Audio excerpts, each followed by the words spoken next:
Walking around at ground level, it's hard to see how everyday decisions, like the minimization of biological waste in our research labs, can impact the environment. From up here, it's easier to see the effects that biological waste disposal has on the environment, specifically air pollution and carbon emissions caused by transporting and processing of biological waste. Believe it or not, every step taken to minimize biological waste at Northwestern University can make the environment a cleaner, healthier place to live. How, you wonder? Let's start in the laboratory where biological waste is generated. Lucy is working on an experiment to harvest DNA and proteins from cells. After completing her preps, Lucy must now dispose of her biological waste. Biological waste, or bio-waste for short, includes solids, liquids, and all labware that has been in direct contact with biological materials. Non-contaminated waste includes any waste items that have not come in direct contact with biological materials.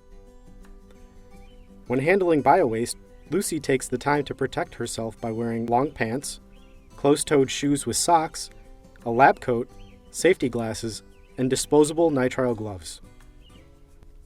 She disposes of her conical tubes, Eppendorf tubes, and plates in a double-bagged autoclave bag supported by a rigid container. She disposes of biologically contaminated tips and serological pipettes in the burn-up bin.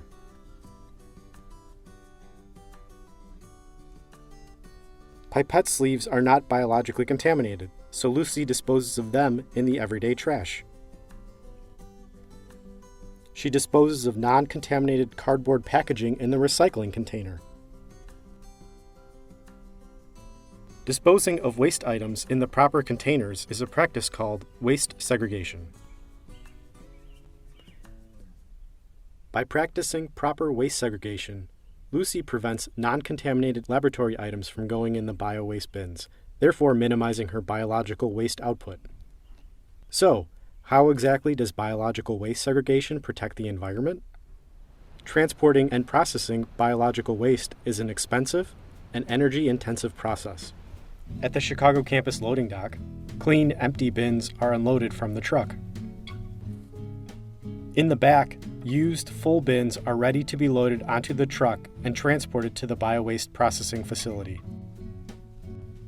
When waste segregation is used to minimize bio-waste, fewer trucks are required to transport the waste to the processing facility, reducing exhaust emissions that pollute the air. Once at the bio-waste processing facility, personnel weigh the bio-waste bin. The waste bin is opened and the bag contents are emptied into a lined stainless steel autoclave bin, which, when filled, is moved into the autoclave for high temperature, high pressure steam sterilization. Once the sterilization cycle is complete, the biowaste has been reduced to a volume less than 50% of the original volume. Sharps are emptied into a separate lined stainless steel autoclave bin so they can be shredded for safety purposes in a mechanical shredder. Then they are autoclaved.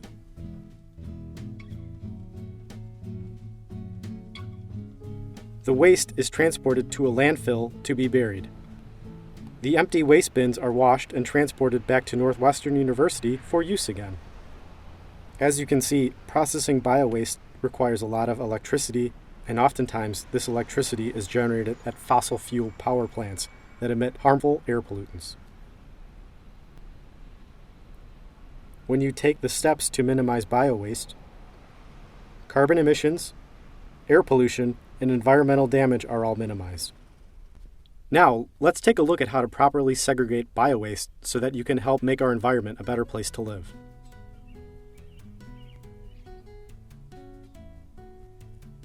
Biowaste includes any waste item that has been contaminated with biological materials. Biowaste goes in the following 3 containers: biohazardous sharps containers, autoclave bags, and burn-up bins.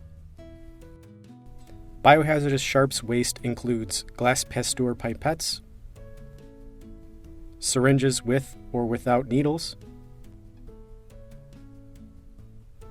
glass slides, cover slips, razor blades, and scalpel blades. Place these items in a biohazardous sharps container. Be sure to wear cut-resistant gloves when handling sharps. Solid biowaste must be disposed of in double autoclave bags and must be kept in a rigid outer container while in use. Full autoclave bags must be placed in a large biowaste bin for disposal.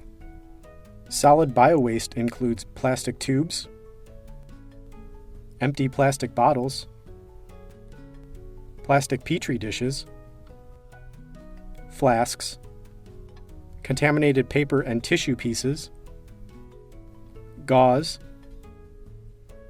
and gloves. Items that go in the burn-up bins include serological pipettes, plastic transfer pipettes, and plastic automatic pipette tips. Liquid waste of more than 10 milliliters must be disinfected with 1 part bleach to 9 parts water. This mixture must stand for 10 minutes before pouring down the drain. Non-contaminated waste includes any waste item that has not touched biological materials. This includes pipette sleeves, which are disposed of in the regular trash. Items that are disposed of in the recycling container include decontaminated labware, serological pipette boxes, and other uncontaminated paper products.